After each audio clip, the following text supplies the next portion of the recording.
Hello and welcome to Kilt Talk. With me today is Dr. Charlie Hueber and David Gehrels. Myself, I am Dr. Matt Goodwyn, and we are the three people on this campus who wear kilts on Friday. Of course, we've been trying to get everybody else to do it as well.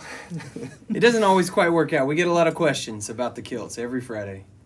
So this segment is all about random topics of conversation. Today for this first episode, we'll be talking a little bit about where this all came from, how this came about, and then we'll be fielding questions from you guys. So as you are sending in different questions, we'll be answering them. Could be anything. Y'all ready for this? We're ready. So That's good. we've reached out to a bunch of students for questions, and the members of the Ancient Honorable Order of the campus have provided a few questions. And I think the first question really probably should go to David, who from Gianna, and she's asked to explain the tartan, like the significance of the colors, lines, and the number of lines. So maybe that would be something you could answer. Sure. All right. Well, thank you so much, Gianna. Good to have you on watching. Sure. When we thought about the kilt, we had to backtrack a little bit. Goes into a bit of the 2023 program that we have put together for the university. I can't think of that word right now, but I'm pretty sure that it's the Strategic plan. Strategic plan. It's okay. Thank you so much. You're welcome. It's been a day. All right. Well, strategic plan, and we had looked at discovering more of our roots of our connection with the Presbyterian Church, and as in that research. The Presbyterian Church was connections to Scotland. In some of that research we found kind of led to the Editon Society organization that we have here on the campus. I believe both of you guys are members of, right? Yes. Yeah, I'm coming up this summer. David Gehrels is going to be a member. But anyways, and so with that, they took a trip to, the group took a trip to Scotland, and I like how you do that. Scotland. Scotland. Immediately you said the way it just came out. I mean, it's better to subtle. But, Nobody has any idea what you just said. That's the point. Which is accurate. What? And so at that trip, Dr. Goodwyn comes back and is like, hey, man, for camp, he approached me. He's like, I think I want to wear kilts for the tribal leaders. Not tribal leaders. Let me get that correct. The supreme overlords of each tribe. I gotta get our title You have correct. to do that because the students, I think they're already blowing up my phone of like, that's not correct. Get it right. Yeah, my bad. I've only been a supreme overlord for a little while now. Matt's been one for quite a while. So, of course, since I've been in, I'm undefeated. But I'm sorry, let's move on. Anyways, and so we did that. And to justify the purchase of the kilts, I had to tell my wife that, yes, I'm going to buy this kilt, and it's expensive, but we'll be wearing them every single Friday because Dr. Goodwyn also had this same conundrum. And we were like, let's just wear them every Friday. We looked Dr. Hueber in on that, and there we have kilts. So that kind of explains that piece, and the reason for the tartan is one of the ideas that we had is that lots of universities have their own registered tartan across the campus, and so we wanted to do that, and I brought that idea up to Dr. Goodwyn, and he said, yeah, go for it. So we did, and I reached out to Scotland, their register of tartans, and asked them what the parameters were.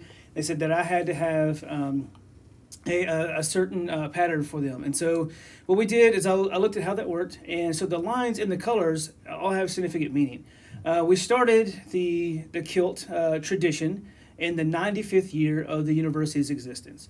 And so on the maroon, you'll see in the tartan, the maroon field, you guys have, I have one on my side. Well, okay. On the maroon Close field. up of the legs. The legs of the maroon field, which is dangerous in kilts, by the way. Good job, guys. The maroon field, actually, there's 95 strands of maroon, which signifies the first 95 years of the university. Then there are 2 stripes of white and some stripes of black.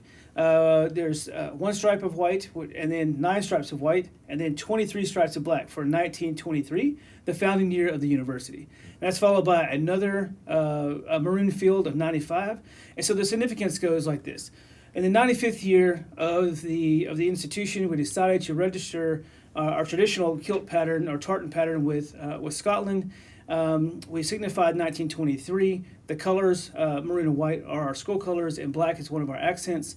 And then we follow that with 95 years of extra blessings on the university. So we've been here for 95 great years. We want 95 great more years. Excellent. So we should also say that we are working on getting Schreiner kilts in the bookstore. We're this close. But we do have merchandise in there that does showcase the tartan pattern, right? We have blankets, hats, we have socks. You saw the socks, ties. We have a lot coming into our bookstore on campus to be able to help promote the tartan pattern. Mm-hmm. And it's really caught on. The kilts, obviously, the three of us are the ones currently wearing them on campus, so that's sort of slow. But everything else is catching on, right? Yeah. We've had board members wear the ties. We, for Maroon Monday, you were seeing a lot more of the tartan infused into what we do. There were explanations of the tartan at several of our banquets this past year, and so we're really enjoying seeing the spreading of this on campus. Do we have any other kilt questions coming in? We do. Gianna Esperanza wants to know maybe some of our most embarrassing kilt memories.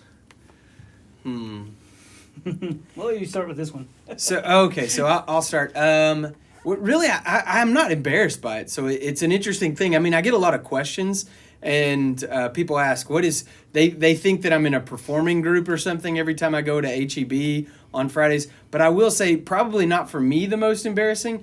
But when we first started wearing the kilts, I was picking my son up at junior high every day. And so on Fridays, I would go to pick him up. And so I may not have been embarrassed, but Jude Hueber's my son, and we were at picking him up at middle school. I insisted on getting out to pick him up on Fridays. Normally my car would just pull up and he would jump in with me.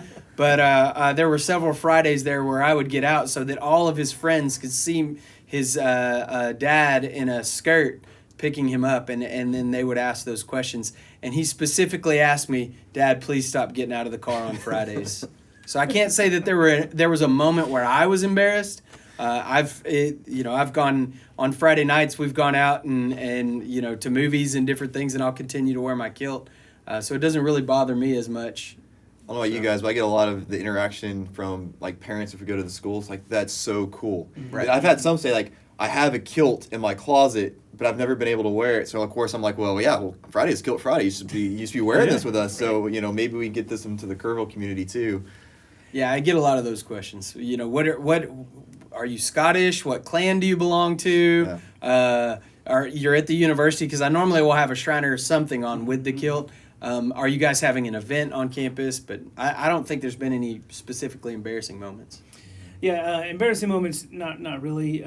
But my favorite story, though, is last year when we first started this, my daughter, Samara, she was at BT Wilson, and she insisted on me walking her into school every day. And so we walked her into school, up to the library. There's a sign right there that says, "Be the reason someone smiles today." And every single day, I was the reason 4 or 5 junior high boys were smiling. I guarantee you that. So they're like, "Oh my God, you see that guy?" So it definitely makes you know that you are being watched. And if people's self-perception of you is something that's important to you, it will help you get over that. Yeah. Very true. I don't know if I've had an embarrassing kilt moment, but I do know the first time I put it on, it took a bit of courage to step out of the vehicle when I got to campus to say, "Hey, here I am wearing a kilt." Now, it was a little easier in the camp, but as soon as camp was over and it kind of moved into that first Friday when you're going to be walking into a meeting with maybe Dr. McCormick or some other administrators, and they kind of give you that look like, "You're in a kilt." Of course, kilt's not usually the first word they're saying, like, "You're in a dress." Like, no, let's get this straight. It's a kilt, right? It's a kilt. But then they quickly jumped on board with the idea of what we were doing. So that's a pretty cool thing. Yeah, it's a lot of fun. Try buying a car in a kilt, right? I've done that twice so far since I've been here. And they were like, "What? Like, it's the last time you got a car. Because you guys have seen my car, and you know I need a new one. Why do you always wear a kilt when you come in to buy a new car?" Because it happens to be on Friday, right? And that gives you some great confidence when you're going in going, "Yeah, I don't want to pay that. I want to pay this much for it. I'm wearing a kilt."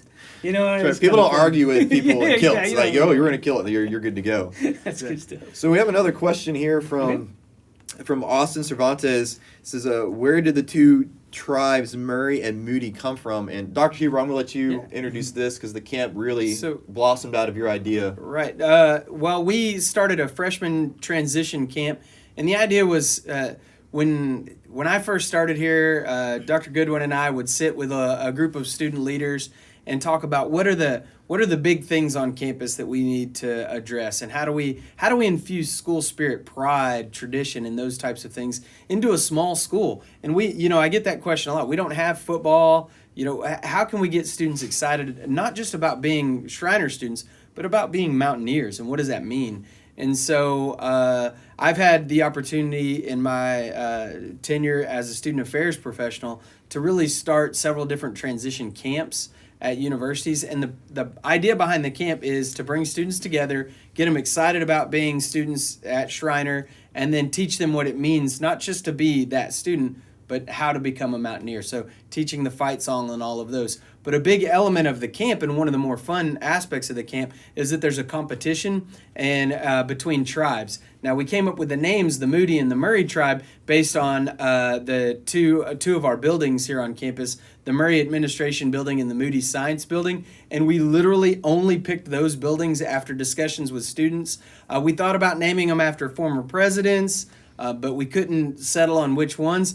We liked the alliteration of both tribes having an M, which also paralleled with the Mountaineers. So it was really more for alliterative purposes. I'm not even sure if that's a real word, but we'll go with it. It sounds like it is. I'm not going to question it. Good. And so we just went with Moody and Murray because the buildings are in close proximity to each other. And then we began randomly assigning students to those tribes. They developed different sort of sub mascots within those tribes, a phoenix and a wolf, and so it just has blossomed, and then the students have taken control of it and has gone in probably 12 different directions since the original idea of the Moody and Murray tribe. But it's been a lot of fun.